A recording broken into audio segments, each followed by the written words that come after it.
நம்முடைய பிதாவாகிய யெகோவா தேவனாலும் அவருடைய குமாரனும் நமது அன்பு ஆண்டவரும் இரட்சகரும் அன்பு தெய்வமாகிய யாசுவா மேசியா நாமத்தினாலும் நம் அனைவருக்கும் கிருபையும் சமாதானமும் சத்தியத்தோடு கூட அன்பும் என்றென்றைக்கும் இன்றைக்கும் என்றைக்கும் சதா காலங்களும் இருப்பதாக ஆமேன். இந்த நாளிலே வேதத்துல ஒரு முக்கியமான பகுதிக்கு இன்னைக்கு போறேன். எல்லாமே வேதத்துல முக்கியம், ரொம்ப முக்கியம். என்னன்னா ஆதியாகமம் 32 அதிகாரம்.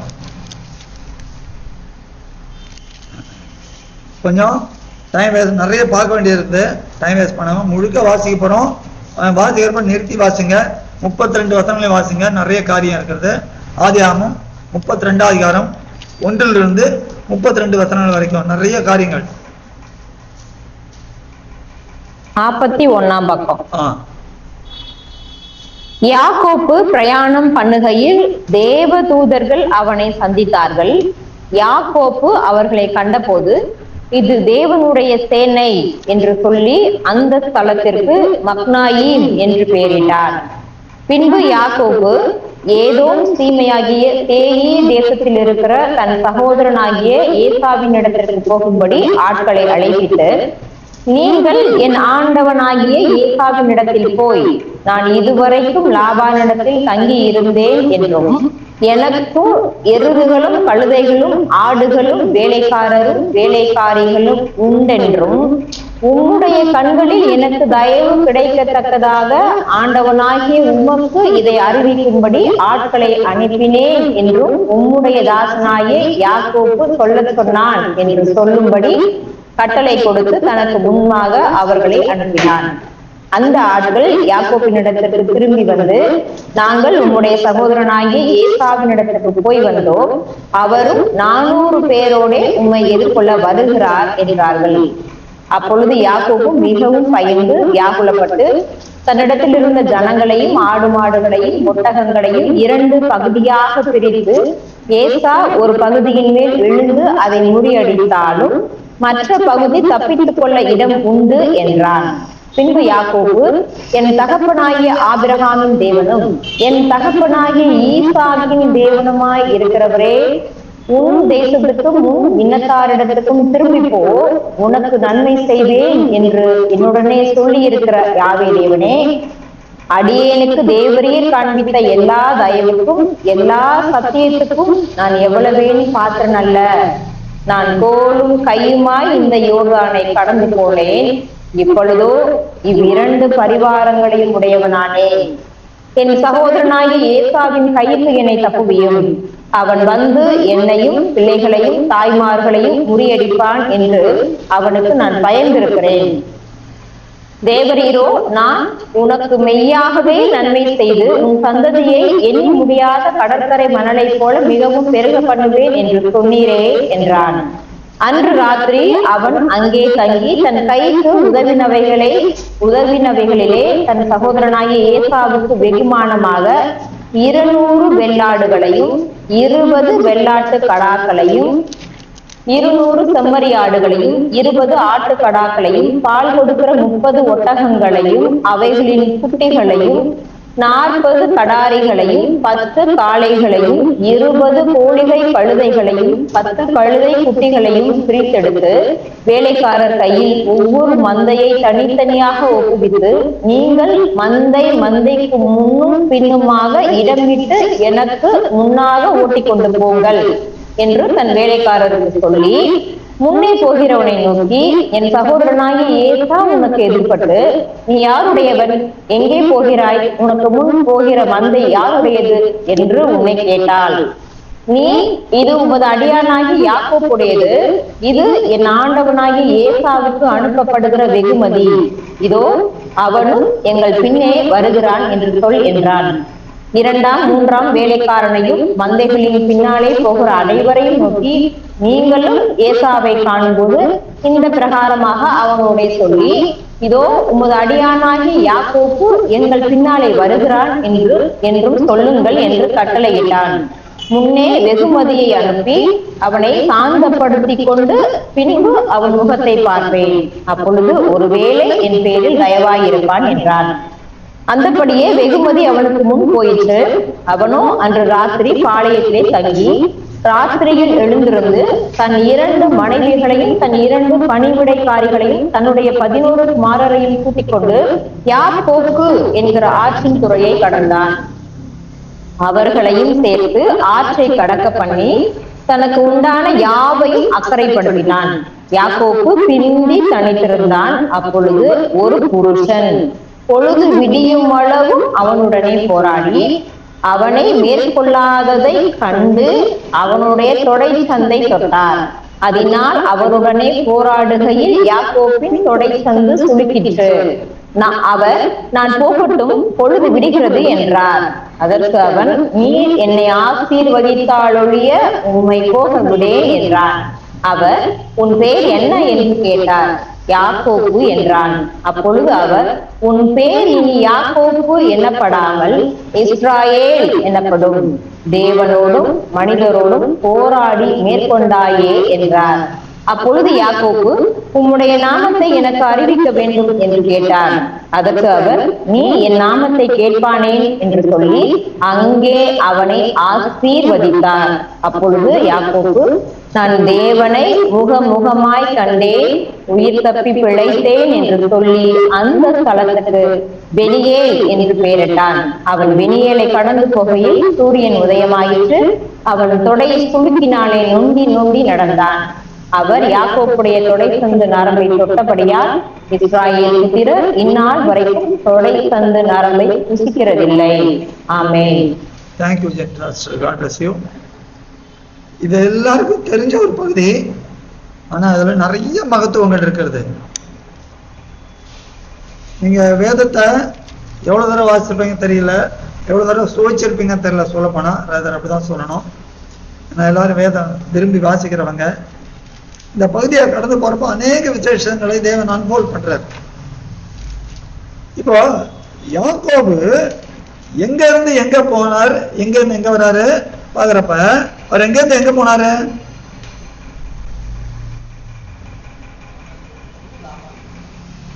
எங்க இருந்து எங்க போனாரு?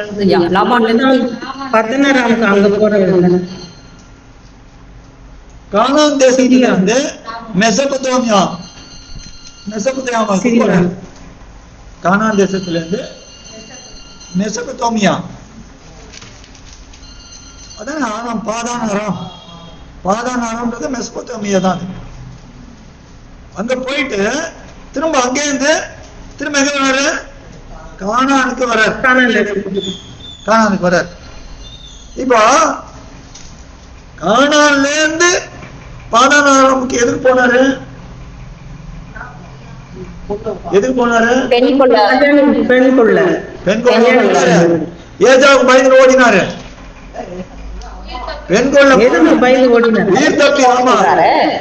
உயிர் தப்பி ஓடணும்னா ஓடினாரு. அம்மா சொல்றாப்புல, நான் சொல்லி அனுப்புறேன், போ அவனை கொண்டு போ. தந்தையின் துக்கம் மாறின உடனே நான் அவனை கொண்டு போட்டுருவேன். தாய் கேட்டு என்ன சொல்றான்? நீங்க 2 பேரும் ஒரே நாள் செத்து போனீங்கன்னா என்னால தாங்க முடியாது. 2 பேரும் அவ்வளவு ஃபைட்டர்ஸ். அப்போ நீ இங்க இருந்து போயிடு. எங்க போ? என்னுடைய சகோதரனாகிய லாபான், அவன் எங்க இருக்கிறாப்புல? பாதான் ஆராமில அல்லது சீரியா தேசத்துல மெசொப்பொத்தாமியில இருக்கிறான். அங்க போன்றார். இப்போ யாக்கோபு கடந்து போறப்ப அவருக்கு ஒரு சம்பவம் வருது. அது எங்க நடக்குது? பெத்தேல் என்கிற இடத்துல நடக்கிறது. 28 அதிகாரம் பாத்தீங்கன்னா தெரியும். 28 அதிகாரம். அங்க பெத்தேலிலே என்ன நடக்கிறது? யாரை சந்திக்கிறார்?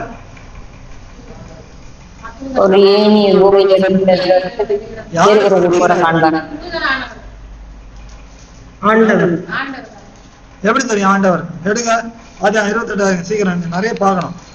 ஆதியா 28 அதிகாரம் 34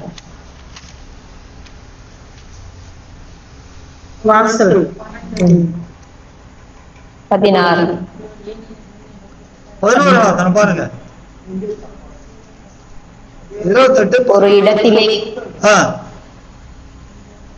ஒரு இடத்திலே வந்து சூரியன் அஸ்தமித்தபடியினால் அங்கே தங்கி அவ்விடத்து கற்களில் ஒன்றை எடுத்து தன் தலையின் கீழ் வைத்து அங்கே நித்திரை செய்யும்படி படுத்துக் கொண்டான். பாருங்க, அங்கே அவன் ஒரு நிமிஷம் என்ன பண்றாரு? சூரியன் அஸ்தமிக்க செய்யறாரு. சூரியன் அஸ்தமிச்சுன்னா தேவன் சூரியன் அஸ்தமிக்கிற டைத்துல தான் சில காரியத்தெல்லாம் செய்யறாரு.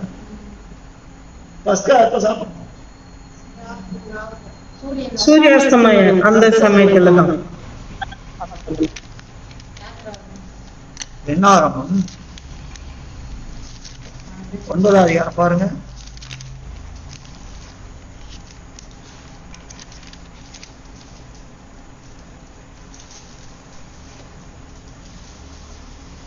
என்ன 9ஆம் அதிகாரம் 2ல இருந்து வாசிங்க. 180ஆம் பக்கம். குறித்த காலத்தில் இஸ்ராயேல் புத்திரர் பஸ்காவை ஆசரிக்க கடவர்கள்.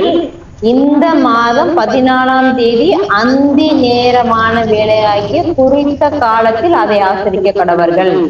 அதற்குரிய எல்லா கட்டளையும் 5ஆம் வசனம் பாருங்க.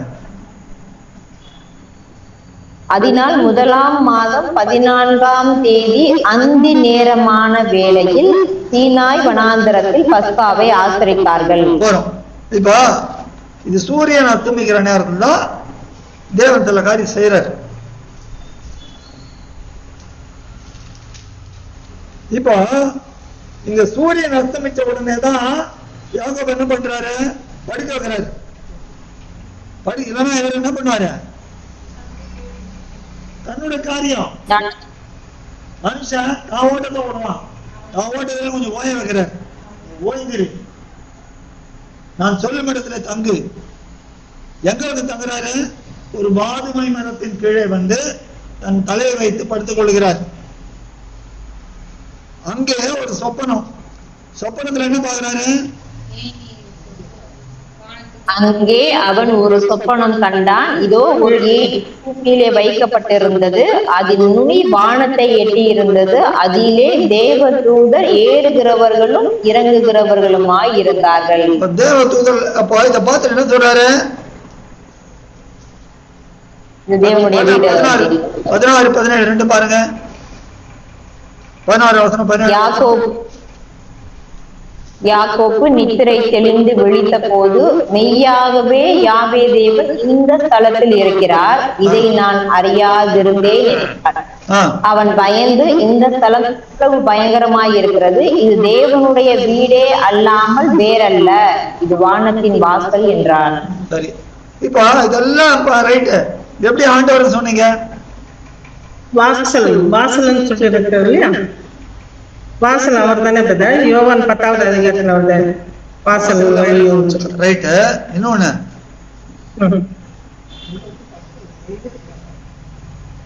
யோவான் 2ஆம் அதிகாரம், சரி யோவான் 1ஆம் அதிகாரம் கடைசி 2 வசனங்களை பாருங்க.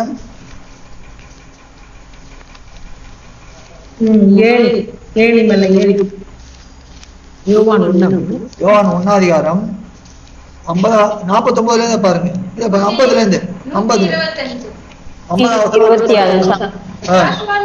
அவனுக்கு பிரதித்திரமாக, அத்திமரத்தின் கீழே உன்னை கண்டேன் என்று நான் உங்களுக்கு சொன்னதிலேயே சொன்னதினாலேயா விசுவாசிக்கிறாய்? பெரிதானவைகளை காண்பாய் என்றார். பின்னும் அவர் அவனை நோக்கி, வானம் திறந்திருக்கிறதையும் தேவதூதர்கள் மனுஷகுமாரத்திலிருந்து ஏறுகிறதையும் இறங்குகிறதையும் நீங்கள் இது முதல் காண்பீர்கள் என்று மெய்யாகவே மெய்யாகவே உங்களுக்கு சொல்கிறேன் என்றார். அப்படின்னா இது முதல் காண்பீர்கள்னா இது இப்ப கிடையாது, இது வரைக்கும் இனிமேதான் காண்பீர்கள். ஏன் 3ஆம் அதிகாரம் 13ஆம் வசனம் என்ன சொல்லுது?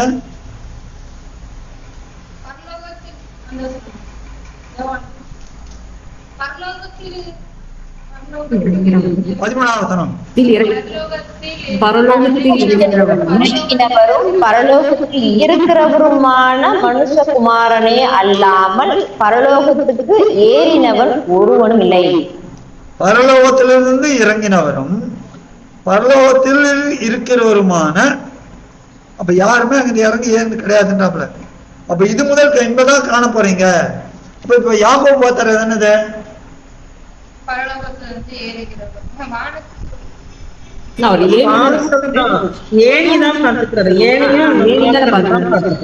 சரி, அதுல தேவதூதமா இருக்குதா?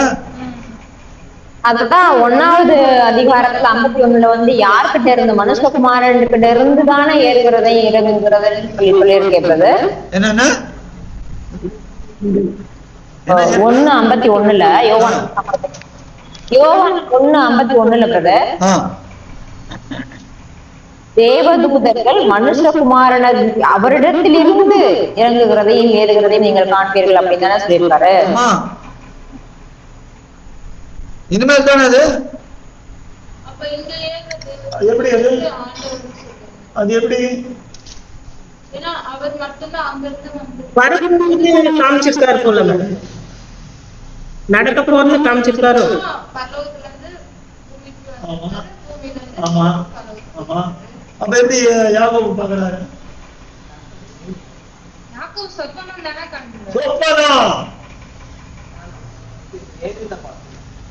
சொப்பனம் ஏன் இல்ல, அதுல தூதர் ஏறுகிறமா இருந்தா ஏறுனா ஏணி. அப்ப யாக்கோபு பார்த்தது சொப்பனம். பழைய ஏற்பாடு நல்லா நான் தெரியுங்க, நிழல் சொப்பனம். புதிய ஏற்பாடு நிறைவேறுதல், நிஜம் நிறைவேறுதல். அப்ப சொப்பனத்துல காட்டாரு. எங்க காட்டாரு? பெத்தேலிலே காட்டுகிறார். பெத்தேலிலே அது தேவனுடைய வீடு. அப்போ சில காரியங்கள் சொல்றார். உன்னை ஆசீர்வதிப்பேன், நான் உன்னை சொன்னதை செய்ய பண்ணவும், உன்னை விட்டு எல்லாம் சொல்றாரு. சொல்லிட்டு அண்ணாத்த போறாரு. போய் எல்லாம் அங்கெல்லாம் எல்லாம் செய்ய வேண்டிய வேலையெல்லாம் தேவ நியமித்த வேலையெல்லாம் செஞ்சு முடிச்சுட்டு திரும்ப வர்றாரு. வர்றப்பதான் இந்த காரியம் நடக்குது. இப்ப போறப்ப எப்படி ஓடுறாரு? பயந்துட்டு ஓடுறாரு. தைரியமா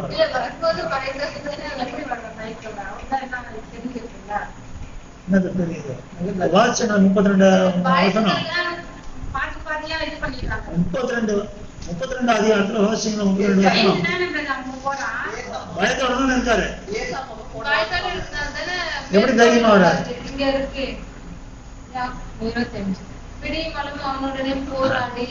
இல்ல இல்ல, பயத்தோட தான் இருக்காரு. என்ன கொண்டு போடுவாங்க, ஏதா கொண்டு போ, பயத்தோட தானே இருக்கிறாரு. அது ஜெபம் பண்றாருல. 11வது பாருங்க, என் தகோதரனா ஏசாவின் கைக்கு என்ன தப்புவியும். 7வது அப்போ யாக்கோபு மிகவும் பயந்து வியாகுலப்பட்டு இருக்குது. எப்படி தைரியமா வர்றாரு? பயம். போறப்போ ஒரு பயம். தன்னுடைய அண்ணாவுக்கு பயந்து ஓடுறாரு. ஆனால் அங்க என்ன நடக்குது? இப்ப ஏன் அண்ணாவுக்கு ஏன் அங்க என்னாச்சு? அவர் 2 காரியம் பண்ணாரு. ரெண்டு காரியம் பண்ணாரு.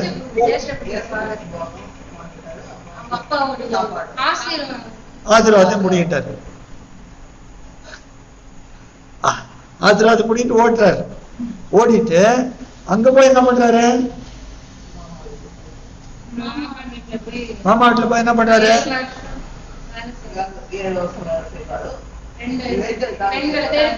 அதெல்லாம் சரி. அங்க ஒரு திருமிஷம் பண்றாருல்ல. ஆமா ஆமா, அந்த ஆட்டுக்குட்டிகளை எனக்கு என்னுடைய சொல்லி பண்றாருல்ல. நல்ல கொழுந்ததெல்லாம் இவர் எடுத்துட்டாரு. அப்ப அது டெக்னிக் தானே, அது ஒரு தில்லு முள்ளு தானே. ஆமா ஆமா ஆமா, சொன்னாலும் அது டைரக்ட் கிடையாது, அது செய்யறாரு. சரி, எல்லாம் பண்ணிட்டு மாமா ஏமாத்துறதா ஆண்டவர் சொல்லி கொடுக்கல. அப்படி எல்லாம் தேவன் அப்படி சொல்லக்கூடாது. சத்துக்களையும் சிநேகிதான் உபதேசம்.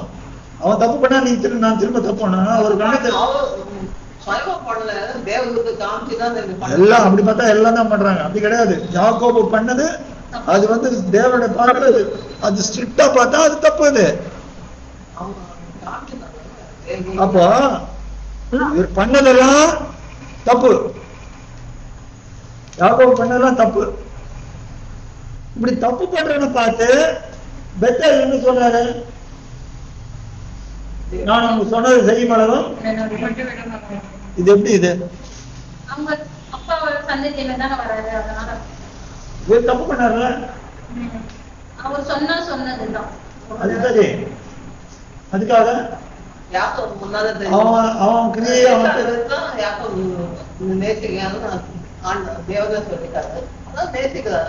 ஆபிரகாமுக்கே தேவன் வாக்குத்தத்தம் பண்ணிட்டாருல்ல. அப்போ அவனும் செய்கிற நன்மைக்காக எல்லாருக்கும் கிரியைகள் உண்ட, கிரியைகளின் புஸ்தகம் இருக்க. அதுக்கு என்ன பதில்? அப்போ அதான் யாக்கோபு இதெல்லாம் பண்றாரு. பண்ணிட்டு எங்க வருது தைரியம்? வருது லாபான் துரத்துன்னு வரப்ப தைரியமா பேசுறாரு. லாபான் பேசுறாரா இல்லையா? ஆமா ஆமா. 42வது பாருங்க, நான் 31வது அதிகாரம் பாருங்க, 37ல இருந்து பாருங்க, 36ல இருந்து வாசிக்க வேண்டாம், ஜஸ்ட் 36ல பாத்தீங்கன்னா பிடிச்சி வாங்குறாரு லாபானை. பிடிச்சி தைரியம் தான் பேசுறாரு. தைரியமா எல்லாம் பேசிட்டு லாபானை அனுப்பிச்சிட்டு உடனே என்ன வந்துடுறது? திரும்ப பயம். எங்க பயம்? பிரயாணம் பண்ணுகையில் எங்க வராப்புல? பின்பு லாபான் புறப்பட்டு திரும்பி போனான். இவர் திரும்ப கானானுக்கு வர்றார். வர்றப்ப அங்க என்னத்தை பாக்குறாரு? ஒரு பயம். என்னத்தை பாக்குறாரு? தேவ தூதர்கள் அங்கே யாக்கோபை சந்திக்கிறார்கள். அந்த இடத்துக்கு என்ன சொல்றாரு? தேவனுடைய மகனாயின். மகனாயின் என்றால் 2 பாலை கொண்ட தூதர்கள். மகனாயின் என்றால் for the benefit of Isha sister, இங்கிலீஷ்ல 2 camps of angels. 2 பாலை தூதருடைய 2 பாளையங்கள். ஒரு பக்கம் ஒரு குரூப் ஆஃப் தூதர்கள், இன்னொரு பக்கம் இன்னொரு குரூப் ஆஃப் தூதர்கள். ஏன் அப்படி? அதனால பார்த்தப்ப மகனாயின்ற 2. ஏன் இப்படின்னு பாக்குறப்ப இவர் எங்க இருந்து வராரு?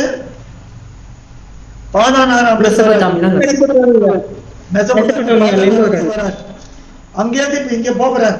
அப்போ தேவன் இவருக்கு தூதர்களை வைத்து அங்கேயிருந்து பாதுகாத்துன்னு வர்றார். அந்த கூட்டம், இந்த தூதர் கூட்டம் இனிமேல போறப்ப எங்க போறாரு? கானான் தேசத்துக்கு. அப்ப இந்த கடந்து போறாரு. அப்ப அந்த பகுதியில் இருக்கிற ஒரு கூட்ட தூதர்கள், இந்த பகுதியில் இருக்கிற ஒரு தூதர்கள் கூட்டத்தை தேவன் அவருக்கு ஆயத்தம் பண்ணி வைக்கிறார். இதை யாரும் புரிஞ்சுக்கல. அழைச்சிட்டு போறாரு, ஆசீர்வதிச்சாரு, எல்லாம் பண்றாரு. இப்ப இவ்வளவு தூரம் பண்ணவருக்கு என்ன வந்துருக்கு? தூதர்கள்லாம் இருக்கிறாங்க, தேவன் தமக்காக வச்சிருக்காரு. அவங்க தூதர்கள் யாரு? பணிவிடை ஆவிகள். தூதரெல்லாம் பணிவிடை ஆவிகள் என்று எபிரேயர் 1 அதிகாரத்தில் வாசிக்கிறோம். அப்போ மனுஷர்கள், தேவ மனுஷர்கள் பணிவிடை செய்யறதுக்காக தேவன் அனுப்புகிற பணிவிடையின் ஆவிகள். அப்ப யாக்கோபு இதை உணராமல் என்ன பண்ணாரு? அவருடைய அண்ணாவோட யோசனை வந்துருது. 3வது ஏதோ சீமையாகிய செய்தது. இப்ப அப்பா அம்மாவை பார்க்க போகணும்னு வரப்ப எங்க இது வழியா தான் போயாகணும். அப்ப போறப்ப அண்ணாவை நினைச்ச உடனே திரும்ப பயம் வந்தது. பயம் வந்த உடனே என்ன பண்ணாரு? அவரு வெகுமதி அனுப்புறாரு. வெகுமதி அனுப்பிச்சுட்டு ஜெபம் பண்றாரு. இந்த ஜெபத்தை நம்ம ரொம்ப முக்கியமா பார்க்கணும். ஜெபம் பண்ணதுக்கு முன்னாடி என்ன பண்றாரு? 2 பகுதியா பிரிக்கிறார். 2 பகுதியா பிரிச்சு ஒரு பகுதி மேல ஏசா விழுந்தா இன்னொன்னு தப்பிச்சுக்கலாம். அதாவது 50-50. ஒரு பாதி போச்சுன்னா கூட இன்னொரு பாதி எடுத்து நம்ம இப்படி ஓடிடலாம். அவன் அப்படி வந்தான்னா இந்த பான் விட்டுட்டு இப்படி ஓடிக்கலாம், திரும்ப எங்க ஓடலான்றாரு பார்த்தானாரு. இது எதை காண்பிக்கிறது?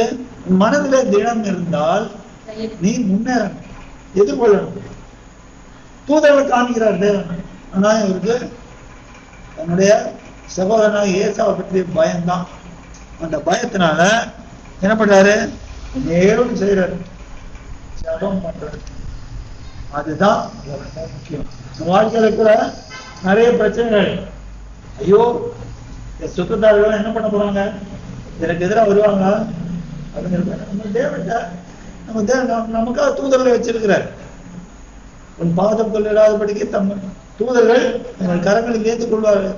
தேவன் எல்லாத்தையும் ஆயத்தம் பண்ணிக்கிறார் நமக்காக. இங்க பண்ற ஜபத்துல பாத்தீங்கன்னா முதல்ல தேவன் என்ன சொல்றாரு? என் தகப்பனாகி ஆபிரகாம் தேவனும் என் தகப்பனாகி ஈசாக்கின் தேவனுமா இருக்கிற முதல்ல போட்டார் அப்ளிகேஷன். ஏன்னா நீ யாரு? ஆபிரகாமுக்கும் ஈசாக்கும். ஏன் ஆபிரகாம் ஈசாக்கும் நீங்க வாக்குத்தத்தம் கொடுத்துருக்கீங்க? தேவன் வார்த்தையால பிடிக்கிறார். ஜபத்துல இன்னைக்கு நிறைய பேர் ஜபம் என்ன பண்றாங்க? தாறுமாறா ஜபம் பண்றது. வார்த்தை வச்சுதான் ஜபம் பண்ணாரு. தேவன் என்ன வார்த்தை சொன்னாரோ அந்த வார்த்தையை வச்சு ஜபம் பண்ணணும்.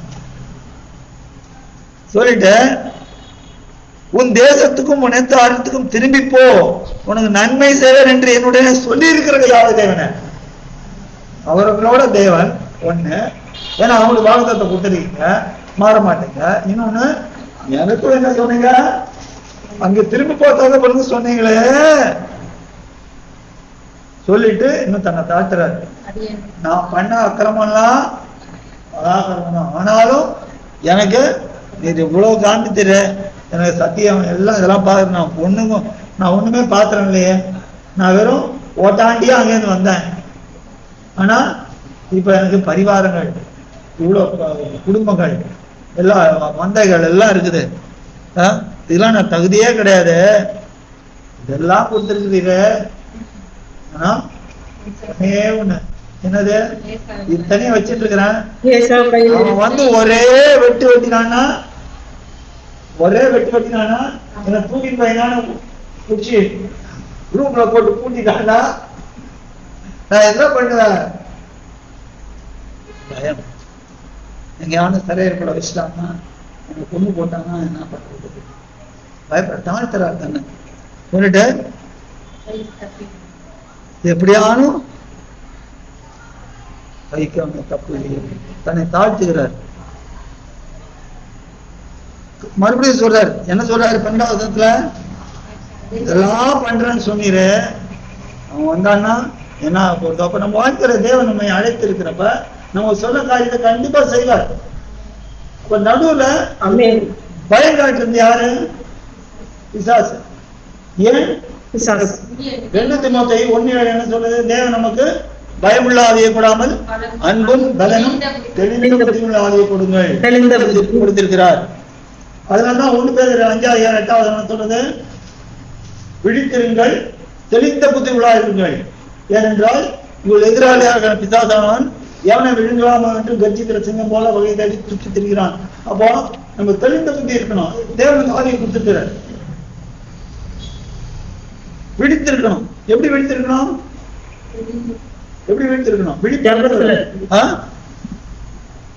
ஜபத்துல விழிப்பு. தேவ வார்த்தை நமக்குள்ள சத்தியத்தை உண்மையா தெரிஞ்சிருக்கிறது தானே. சத்தியத்துக்கு நாம் கண்களை திறந்திருக்க வேண்டிய எப்பொழுதும் தூங்குறது, அந்த தூங்குறது அந்த சரீரத்துக்கு நம்ம தூங்கணும் தான். விழிப்புனா என்னன்னா நம்ம எப்பவுமே சத்தியத்துக்காக ரொம்ப கேர்ஃபுல்லா, சத்தியத்துல விலகி போயிடக்கூடாது. இப்ப எப்சிபா ஜெபம் பண்ணால எப்படி உலக காரியங்கள்னாலும் நான் விலகி போயிடக்கூடாது. அதுதான் உலக காரியங்கள் நம்ம மேற்கொள்ளக்கூடாது. சத்தியம் தான் நமக்கு, சத்தியத்துக்காக நம்ம ஜீவனே கொடுத்தாலும் ரெடியா இருக்கணும். அதுதான் விழித்திருக்கிறது. அப்ப விழித்திருங்கள். அப்படி இருந்தா இந்த பயம் நம்மளை மேற்கொள்ளாது. ஏன்? நமக்கு தேவன் பயமுள்ளாக கொடுக்க. இப்போ யாக்கோபுக்கு தேவன் என்ன காண்பு? தூதர்களை காண்கிறாரு, இவ்வளவு பண்ணிருக்கிறாரு கண்டிப்பா. ஆனா யாக்கோபு என்ன பண்ண? ஒரே அது தேவனுடைய வார்த்தையை சொல்லி சொல்லி சொல்லி ஜெபம் பண்றாப்புல. அப்போ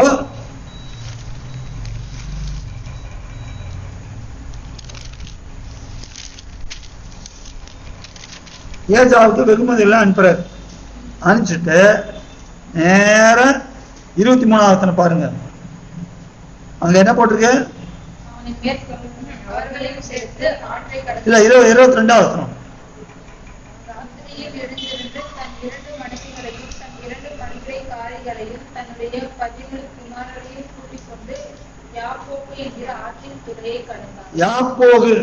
யாப்போகு என்றால் என்ன அர்த்தம்னா வேகமாய் பாய்தல், ஃப்ளோயிங் ஃபாஸ்ட், வேகமா பாய்தல் யாப்போகு. ஆக்சுவலா அது மூல பாஷையில எபிரேய பாஷையில அப்பக் என்றால் ரெஸ்லிங், சண்டை அல்லது மேற்கொள்வது. இப்ப அந்த தண்ணி வேகமா வந்து எல்லாத்தையும் மேற்கொள்றது, அதான் இந்த இடத்துல யாப்போக்குன்னு பேரு.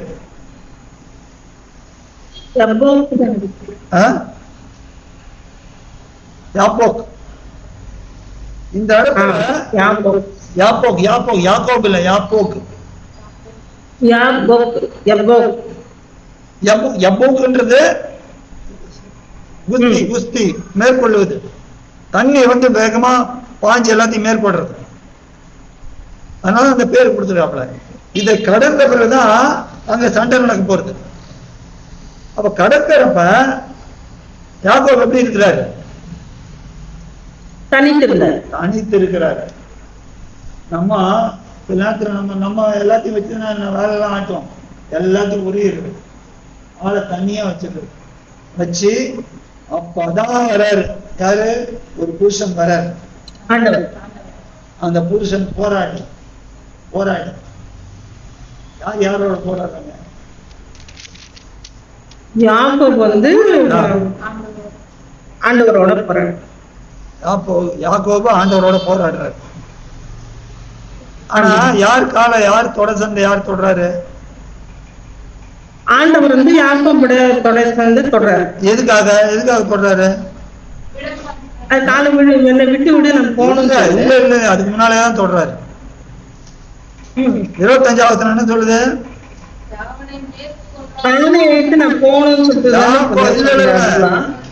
நல்ல வசனம். யாக்கோபை அவர் மேற்கொள்ளாததை கண்டு அவனுடைய தொடை சந்தை தொட்டார். தெளிவா இருக்கு. யாக்கோபை அவர் மேற்கொள்ள முடியல. அப்படியா? ஏன் மேற்கொள்ள முடியல? அவரால எப்படி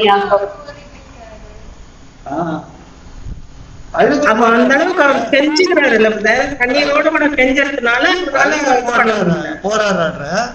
அப்போ மனுஷன் அழுது போராடுறப்ப தேவனால என்ன பண்ண முடியாது? தேவன் மனசரிக்கிறார். சரி, இறங்குகிறார். அவங்க அது மாத்திரம் தானா?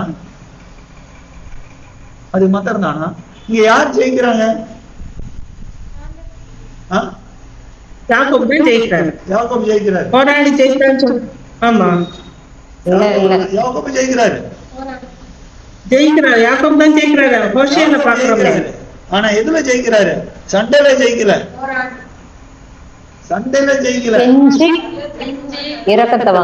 இறக்கத்தை ஜெயிக்கிறாரு.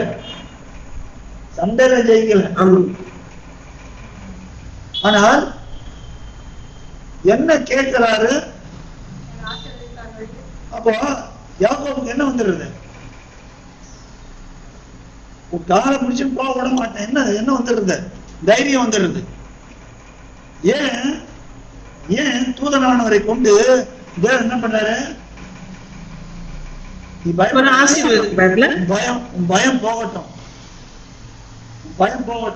அதுக்காக நான் தைரியப்படுத்துறேன். அதுக்காக தான் இது. நீ பயப்படாதே.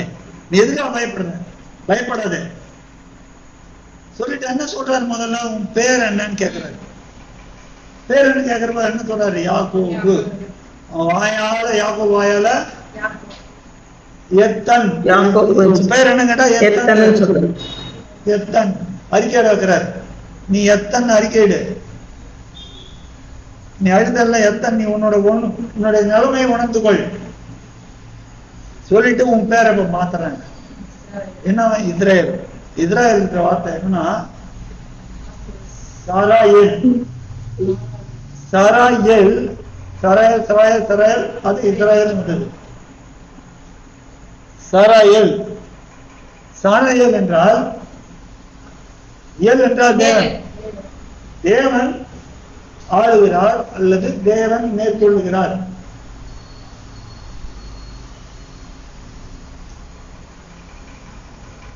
தேவன் ஆளுகிறார் அல்லது தேவன் ஜெயிக்கிறார் அல்லது தேவன் மேற்கொள்ளுகிறார். அதான் இஸ்ரேல் வார்த்தையின் அர்த்தம்.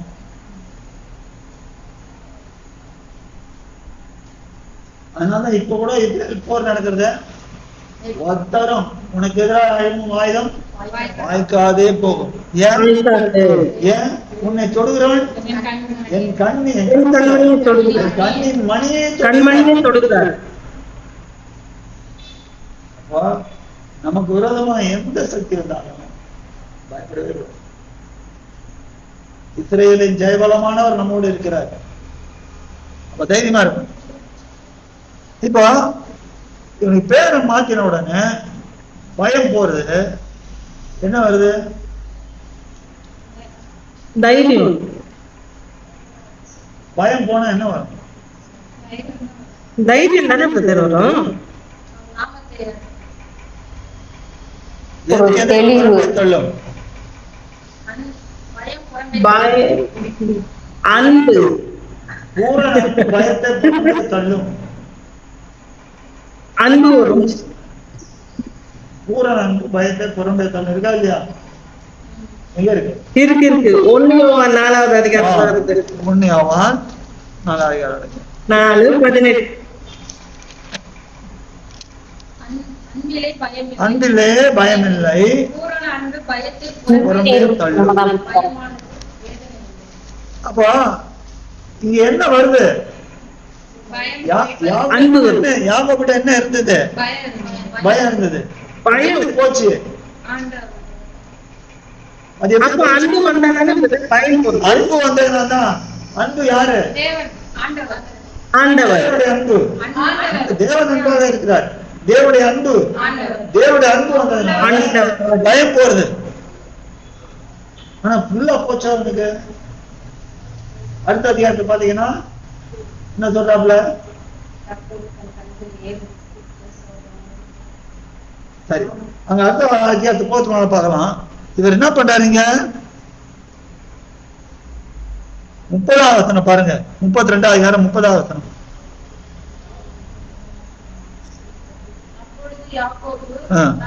அப்பொழுது யாக்கோபு, நான் தேவனை முகமுகமாய் கண்டேன், உயிர் தப்பி பிழைத்தேன் என்று சொல்லி அந்த ஸ்தலத்துக்கு பெனியேல் என்று பெயரிட்டான். பெனியேல் என்றால் என்ன அர்த்தம்னா, பெத்தேல் என்ன அர்த்தம்? தேவனுடைய முகம், தேவனுடைய வீடு. பெத்தேல்னா ஆமா, இது முகம். ஏல் என்றால் தேவன், பெண் அப்படின்றால் முகம், தேவனுடைய முகம்.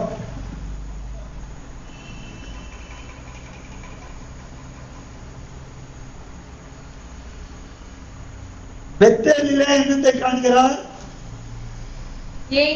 சொப்பனத்தை காண்கிறார். பெனியேலிலே எதை காண்கிறார்? தேவனுடைய அன்பை காண்கிறார், முகமுகமாய் காண்கிறார்.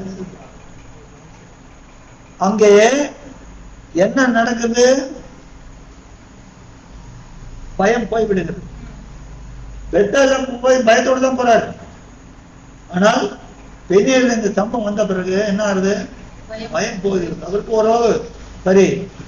அதனால்தான் பெனியேல் நான் தேவனுடைய முகத்தை கண்டு உயிர் தப்பி பிழைத்தேன். தேவனுடைய முகத்தை பார்க்க முடியுமா? யாரும் பார்க்கிறாரு? தேவனுடைய அன்பை பார்க்கிறார். தேவனுடைய அன்பை பார்த்ததுனால நான் பிழைத்தேன். அப்போ நம்ம வாழ்க்கையிலையும் பிழைக்கணும்னா என்ன பண்ணணும்? வார்த்தையினால்தான் பிழைக்கணும். வார்த்தையினால். அதனால்தான் அந்த வார்த்தை இஸ்ரவேலுக்கு கொடுத்தாரு. அவங்க அதை புரிஞ்சுக்கல. இந்த 32வது அதிகாரத்தை அவங்க புரிஞ்சுக்கல. ஏசாயா 53 புரிஞ்சுக்கல. தேவன் என்ன பண்ணாரு? அந்த வார்த்தையை மாமிசமாக்கி மனுஷனாய் பூமியில இருக்கிறார். அப்படியானு புரிஞ்சுப்பாங்க. அப்படி அவங்களும் புரிஞ்சுக்கல. புரிஞ்சுட்டோன்ற ஒரு கூட்டம் வந்தது. அது கொஞ்சம் நல்லா இருந்தது. அதுக்கப்புறம் அது என்னது? கழுத தேஞ்சி கட்டருந்தோம். வர வர மாமியார் கழுத போன பழம். அது மாதிரி சபை ரொம்ப நல்லா இருந்தது. அதுக்கப்புறம் சபை கொஞ்சம் கொஞ்சமா சப்பையாயிட்டு. அதுதான் நீங்க நடக்குது.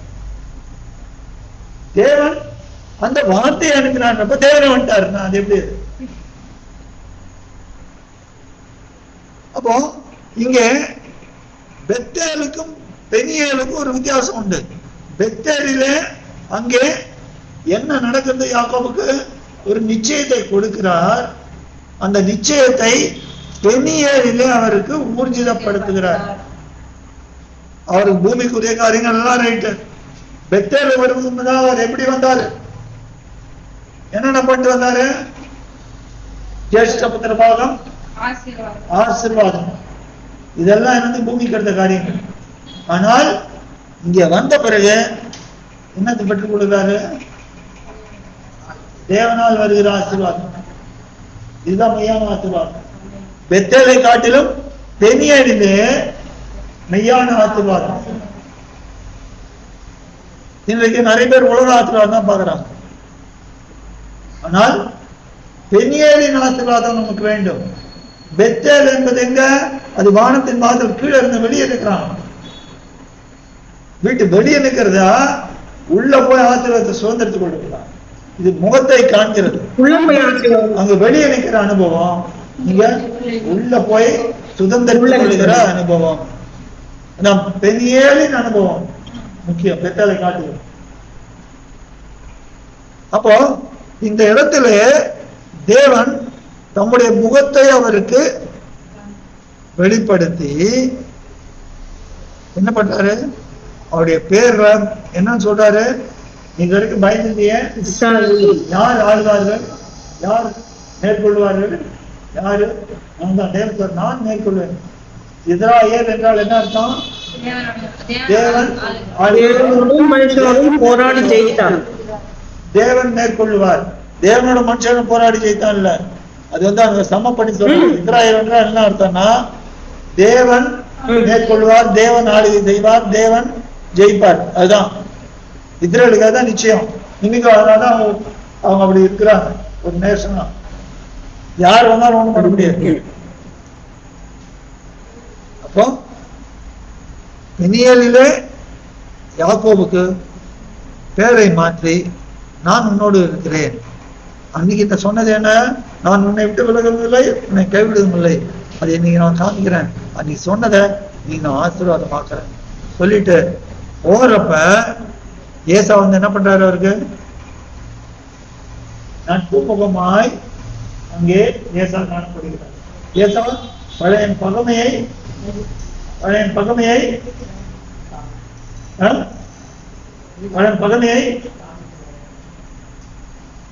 மறந்து மன்னிக்கிறார்.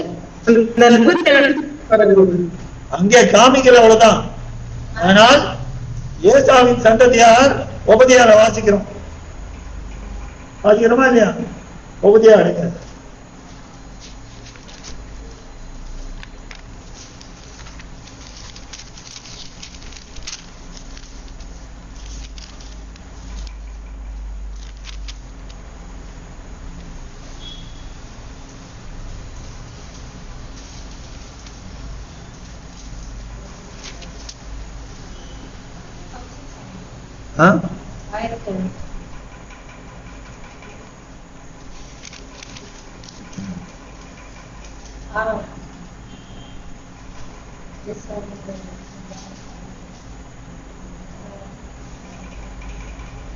பத்துல இருந்து பாருங்க. 1071. நீ உன் சகோதரனாகிய யாக்கோபுக்கு செய்த கொடுமை நிமித்தம் வெட்கம் உன்னை மூடும். நீ முற்றிலும் சங்கரிக்கப்பட்டு போவாய். நீ எதிர்த்து நின்ற நாளிலும் அந்நியர் அவனை சேலை சிறை பிடித்து போன நாளிலும் மறு தேசத்தார் அவன் வாசலுக்குள் பிரவேசித்து எருசலேமின் பேரில் சீட்டு போட்ட காலத்தில் நீயும் அவர்களில் ஒருவனை போல் இருந்தார். நிறைய பார்த்தீங்கன்னா தெரியும், ஏதோமியர்கள் பண்ண அக்கிரமத்தை இங்க சொல்றாரு. ஏசாவின் வந்து இதுல வந்தவனா. அப்ப ஏசா அங்கே யாக்கோபுக்கு தன்னுடைய பகைமையை வெளிப்படுத்துறே தவிர பிற்காலத்தில் இருந்தது. ஆனா அப்போ யாக்கோபுக்கு அதை வெளிப்படுத்தவில்லை. தேவன் அதை என்ன பண்றாரு? ஏசாவை அதை அவங்க அப்பா செஞ்சதுல சமாதானமா தானே வராங்க. இந்த அடுத்த அதிகாரமே சமாதானம். ஏசா சமாதானம், ஏசா சந்ததி, ஏசா சந்ததியை மறக்கல. அப்போ இந்த பெனியேல் அனுபவத்திலேயே நமக்கு தேவன் சொல்ற பாடம் என்ன?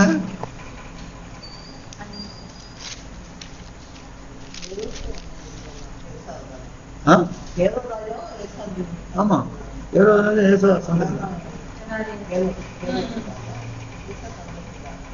பெனியேலில நமக்கு தேவன் சொல்லுகிற பாடம் என்ன? பெனியேலில தேவன் நமக்கு சொல்ற பாடம் என்ன? பெனியேலில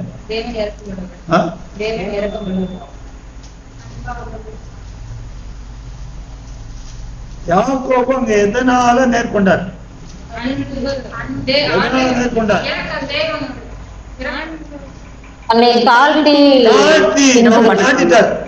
தேவ வார்த்தையை பிடிச்சிட்டார். என்ன சொன்னார்? நான் ஒண்ணும் பண்ணல, நான் வேறு கல்லும் கோலும் கையுமாய் போனேன், ஒண்ணும் இல்ல. உங்க அனுகிரகம், நீங்க தான் எல்லாம் பண்ணீங்க. உங்க மகத்துவம், நீங்க யாரோட தேவன் நீங்க எனக்கு சொல்றீங்களே. தாழ்த்தினார். அதுதான் முக்கியம். பெருமையுள்ளவர்கள் தேவன் எழுதியிருக்கிறார், மிகுந்த கிருபை அளிக்கிறார். அதுதான் ரொம்ப முக்கியம். நம்ம சொல்லிக் கொடுக்குற பாடம் என்ன? எந்த ஒரு சொல்லும் பயம் வர மாதிரி இருந்தா பயப்படவே கூடாது. மத்தேயு 10:27 வாசிக்கிறோம். என்ன சொல்றாரு? உங்கள் சரீரத்தை மாத்திரம் கொன்று ஆத்மாவை அழிக்க வல்லமையாக பயப்படாமல் சரீரத்தை கொண்டு ஆத்மாவை நரகத்துக்கு தள்ள வல்லமைக்கே பயப்படுங்கள். எல்லாருக்கும் பயப்பட வேண்டும் சொல்லுகிறேன்னு சொல்றாரு. அப்போ யாருக்கும் பயப்பட வேண்டாம், நம்ம தேவனுக்கு பயப்படணும், ஆண்டவரை கீழ்ப்படியணும். அதுதான் நமக்கு முக்கியம். தேவனுக்கு முன்பாக நம்மை தாழ்த்தும் போது தேவன் மெய்யாகவே நமக்கு இறங்குகிறார். நாம் அந்த அன்பின் போராட்டத்திலே நாம் தேவனை மேற்கொள்வோம். அன்பின் போராட்டத்திலே நாம் தேவனை மேற்கொள்வோம். தேவன் அன்பாக தான் நம்ம பண்ண முடியும். அந்த அன்பின் போராட்டத்திலே நாம் தேவனை மேற்கொள்வோம். அந்த அன்பின் போராட்டத்துக்கு முக்கியமான என்னது? சத்தியத்தை கொடுத்த வைராகியம். சத்தியத்தை கொடுத்த வைராகியத்தை நீங்கள் அன்பு கூறுகிறான் என்ன அர்த்தம்? என் வசனத்தை கை கொள்றதா அன்பு கூறுதல். தேவனுடைய அன்பு கூறுதுனால் வசனத்தை நான் பிடித்துக் கொள்வது, வசனத்தை பெற்று நடக்கிறது. பெனியேல்ல நமக்கு சொல்லப்பட்ட அனுபவம் என்ன? தாழ்த்த வேண்டும். ஆனால் தேவனே, நீர் எனக்கு சொன்ன காரியத்தை நீ செய்ய வல்லவராயிருக்கிறேன். அவர் சொன்ன வார்த்தையை நாம் விசுவாசித்து அப்படியே சார்ந்திருக்கலாம். பெனியேலின் அனுபவம் இதுதான் தேவன் நமக்கு வெளிப்பட்டது. பெத்தேலை காட்டிலும் பெனியேல்ல முக்கியமானது. பெத்தேல் ஒரு வெளி அனுபவம், பெனியேல் உள்ளான அனுபவம், ஒரு இடைபடுகிற அனுபவம், ஒரு என்கவுண்டர், அவரோடு சஞ்சரிக்கிற அனுபவம். பிரியமானவர்களே, அதுதான் நம்ம வாழ்க்கையில தேவை. அது நம்ம ஒவ்வொருக்கும் நம்முடைய வாழ்க்கையில. பெனியேல்ல யாக்கோபு பேர் மாற்றப்பட்டது எப்படி? இதுவரைக்கும் யாக்கோபு என்ன பண்ணிருந்தாங்களா? தன் துஷ்ட காரியங்கள், சொந்த காரியங்களை பண்ணிட்டாங்க. ஆனா இனிமேல் நீ இல்ல, உன்னை ஆளுவது யாரு? உன் பேரு இஸ்ராயேல் மாத்திட்டேன், நீ உன் காரியங்களை விட்டு விடுது. அது பிறகு பாத்தீங்கன்னா யாக்கோபு அப்படியே மாறணும். அவருடைய அந்த 34 பாத்தீங்கன்னா அவருடைய காரியங்கள் எல்லாம் மாறும். ஆனால் பண்ண காரியத்துக்கு எல்லாம் முதல்ல சரி கட்டிட்டார். பூமியிலே நீதிமானும் பூமியிலே சரி கட்டப்படும். என்ன பண்ணது எல்லாத்துக்கும் போட்டு 20 வருஷம் அங்க சம்பளம் 10 முறை சம்பளத்தை மாத்தினாரு, வைஃபை மாத்தினாரு, எல்லாத்தையும் பண்ணாரு. லாபான் எல்லாம் அத்தனை சரி கட்டிட்டாரு. இங்க கொண்டாந்துட்டு அழகா இந்த ஆத்த கடற்கரப்ப தனியா வச்சு என்ன பண்ணாரு? பேரை மாத்தி, நீ இனிமேல் நோ மோர் யுவர் சப்ளான்டர், நீ இனிமேல் எத்தனை இல்ல, இனிமேல் உன்னை ஆள போறது யாரு? இடத்துல விட்டு விடு, உனக்கு எல்லாம் நன்மையா இருக்கு. நம்முடைய வாழ்க்கையில கூட நாம் ஆண்டவர் நம்மை ஆள விடுவோமானால், பூர்ணமாய் ஆள விடுவோமானால், நம்முடைய வாழ்க்கை ஆசீர்வதிக்கப்பட்ட வாழ்க்கையா இருக்கும். பெருமானவர்களே, நம்மை தாமே தேவனுக்கு முன்பாகும் ஆண்டவருக்கு முன்பாகும் நம்மை முழுமையாக தாழ்த்துவோம். ஆண்டவர் தாமே ஒவ்வொருவரையும் அபரிமிதமாய் ஆசீர்வதிப்பாராக. ஆமென்.